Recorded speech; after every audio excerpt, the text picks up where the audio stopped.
We typically do 6 to 8 houses a year. In the last 10 days to 2 weeks, we've signed 3 contracts. We've never seen this kind of an influx of activity before.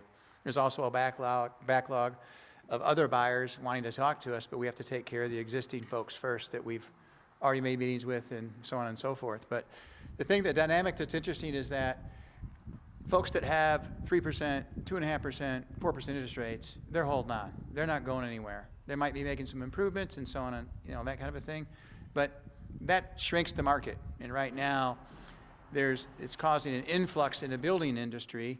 And here's the thing that's interesting is that right now, there's a 7.5-year backlog of new construction.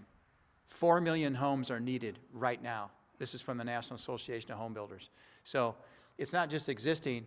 The backlog is also because of just the buyers, the new families coming into the marketplace. We need more contractors. Okay. We need more subcontractors. We need more builders coming to the marketplace. A lot of builders left the market when the correction occurred, 15 some years ago. They've never come back. So there's a limited amount of builders, not just in this market, but across the nation. It's just causing just a lot of pressure on us as builders to be able to meet the demand. It's not really cost prohibitive when you look at the dramatic increase of pricing that's occurred with the existing market. The new construction has literally just almost caught that, almost to, within the percent of each other. So it's a phenomenon that we've never seen before, and that's causing, just a lot of interest. A lot of people are going, well, wait a minute, I'm going to buy a 15-year-old home or a 30-year-old home. For just a little bit more, I can build new and get what I want, get the fits and finishes of 2025 versus a house that's a 2000 house or a 2015 house.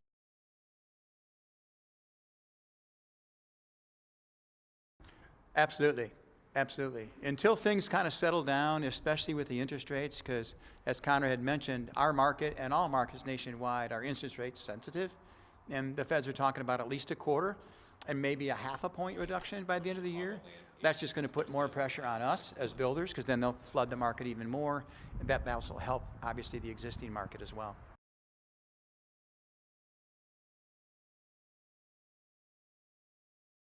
Because of the high cost of land and development and improvement cost, you're seeing more attached housing, duplexes, 3 families, 4 families, condos, townhomes. That's an ideal product for a first-time buyer to first get into that market, build some equity, and then move on to the next phase of their life.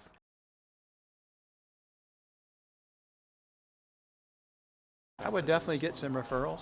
Make sure that you talk to existing customers that they've done some work for. I would also make sure that they have the style that you like, the fits and finishes that you prefer. Like right now, we're basically in an environment where split bedroom ranches are all the rage, and that's pretty much a lot of what we're building, where you have the master suite on one end of the home, and you have the 2 bedrooms or the 3 bedrooms and an office and a den on the other side. In the middle, you're going to see that great room, just like the house that we're in right here. It's critical that cities, municipalities, villages work with contractors and developers to make things more affordable. Like, for example, right here in Boone County, there's no building permit fees in Boone County. They've waived them, and they just renewed that, I think, for the 3rd year. Other municipalities like Rockford, they have the tax rebate program. That spurred some growth in new construction as well.